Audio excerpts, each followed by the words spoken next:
주님의 이름으로 사랑하고 축복합니다. 오늘 새날 주신 하나님 앞에 마음과 뜻과 정성을 모아서 참된 예배자의 삶이 우리 모두에게 있기를 간절히 소망합니다. 창세기 9장 11절 말씀 먼저 읽겠습니다. 내가 너희와 언약을 세우리니 다시는 모든 생물을 홍수로 멸하지 아니할 것이라. 땅을 멸할 홍수가 다시 있지 아니하리라. 아멘. 아프리카 선교를 열심으로 감당해서 아프리카 선교의 아버지라고 불리우는 리빙스톤, 여러분 잘 아시죠? 리빙스톤이 수십 년 동안 지치지 않고 낭망하지 아니하고 아프리카 선교를 감당할 수 있었던 비결이 있습니다. 그 한마디는요, 다시 시작합시다. 다시 한번 우리 해봅시다 라고 하는 것이었습니다. 리빙스톤이 동역자들과 함께 아프리카 정글을 여행을 하면서 복음을 전하는 가운데 이 아프리카 정글이라고 하면 방향도 길도 제대로 없지 않습니까? 그러면 헤매게 되잖아요. 그때마다 이렇게 얘기한 것입니다. 우리 다시 시작합시다. 우리 다시 한번 시작해 봅시다. 여러분, 그러한 마음이 어디서부터 나왔을 것이라고 생각하십니까? 저는 하나님께서 우리 리빙스톤에게 그 마음을 주셨다고 믿습니다. 갈 바를 알지 못하고 방향을 제대로 찾지 못하는 삶의 현실, 정글이라고 하는 현실 속에서 하나님께서 그 마음을 주신 거예요. 마찬가지로 여러분과 제가 갈 바를 알지 못하는 삶의 현실 속에서 하나님께서는요, 우리에게 마음을 주십니다. 어떤 마음인가요? 다시 시작합시다. 다시 한번 트라이 해봅시다. 그것이에요. 여러분, 그것이 하나님께서 우리에게 주시는 마음이고, 다시 한 번의 기회를 주실 때 우리에게 하나님은 또한 말씀으로, 언약으로 우리와 함께하여 주신다라고 하는 것입니다. 창세기 9장 1절을 보시면 이렇게 기록합니다. 하나님이 노아와 그 아들들에게 복을 주시며 그들에게 이르시되 생육하고 번성하여 땅에 충만하라. 이 홍수의 심판 이후에 모든 것이 망가져 있는 그 상황 속에서 노아와 그의 아들들에게 하나님께서는 복을 주셨다라고 하는 것입니다. 근데 그 복이 뭐예요? 생육하고 번성하고 땅에 충만하라 라고 하는 것입니다. 말씀을 통해서 회복의 메시지, 약속을 주셨다라고 하는 것입니다. 그러면서 뭐라고 말씀하십니까? 다시는 물로 심판하지 않겠다라고 하면서 무지개를 언약의 표시로 허락해 주셨습니다.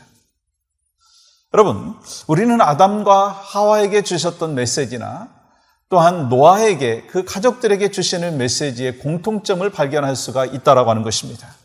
그것은 새롭게 시작하는 그 삶에 하나님께서는 말씀으로 권면하시고 말씀으로 축복해 주신다라고 하는 것입니다.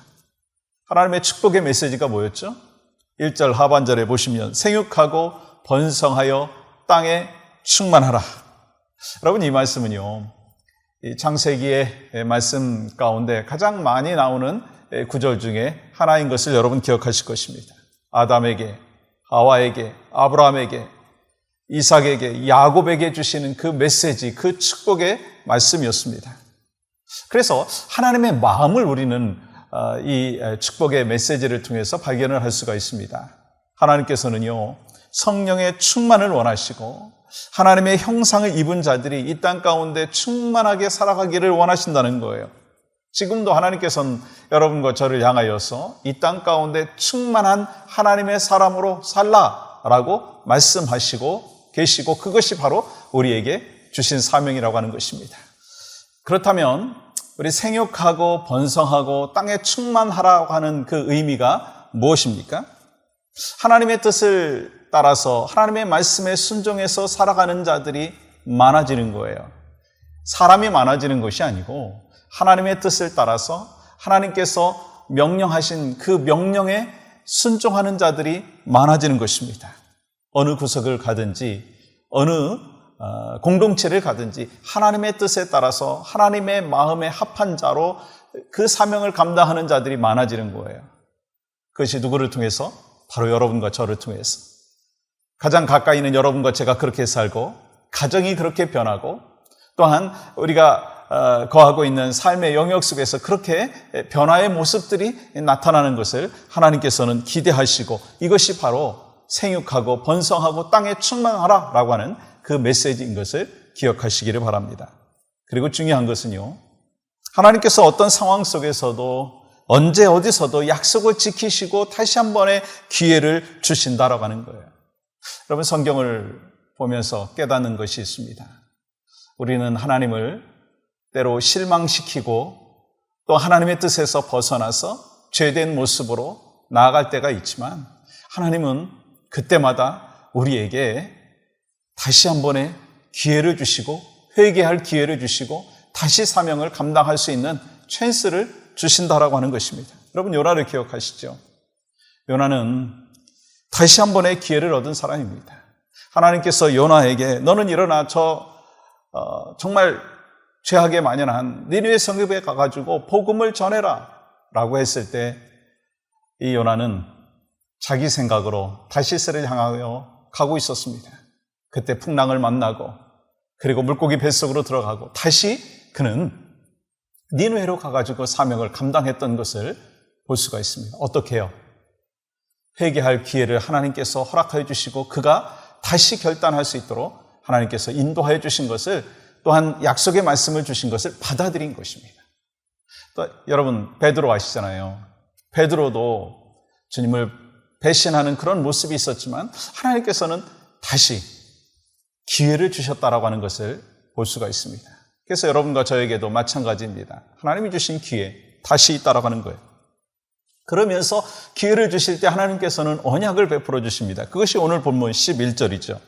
내가 너희와 언약을 세우리니 다시는 모든 생물을 홍수로 멸하지 아니할 것이라 땅을 멸할 홍수가 다시 있지 아니하리라. 하나님께서는요, 다시 시작하는 노아와 그리고 그 가족들에게 복을 주셨을 뿐만 아니라 언약을 주셨다라고 하는 거예요.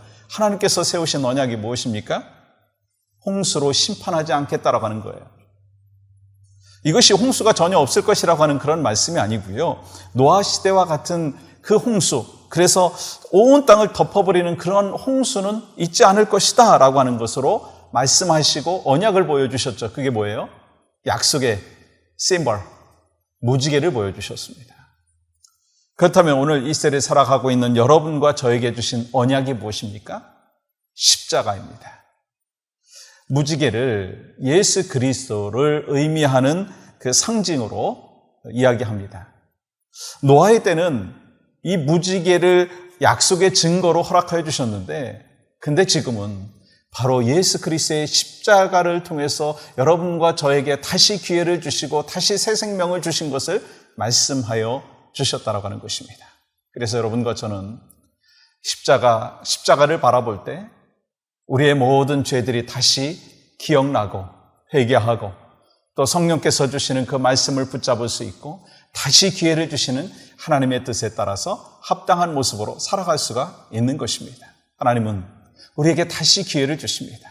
그때 우리는 어떻게 해야 되겠어요? 하나님의 약속의 말씀을 붙잡는 거예요. 언약을 붙잡는 거예요. 그래서 하나님이 주시는 은혜와 평강 속에서 살아가는 것이 바로 여러분과 저에게 주시는 귀한 삶의 메시지인 줄 믿습니다. 하나님은 새 출발할 때 새로운 언약을 주십니다. 새롭게 다시 결단할 때 새롭게 말씀을 통해서 강권적으로 역사하십니다. 오늘 하루 주 안에서 승리하시기를 원하고요. 새롭게 주시는 그 약속의 메시지를 우리 모두에게 허락하여 주신 것을 기억하며 오늘도 주의 능력 안에서 새롭게 기회를 주신 하나님 앞에 감사와 찬양과 예배자의 삶이 되기를 간절히 소망합니다. 하나님 감사합니다. 오늘 또 우리에게 주신 귀한 하루 마음과 뜻과 정성을 모아 참된 예배자로 다시 기회를 주신 하나님 앞에 영광 올려드리는 모두가 되어질 수 있도록 은혜를 베풀어 주시옵소서. 예수님의 이름으로 기도하옵나이다. 아멘.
그 사랑으로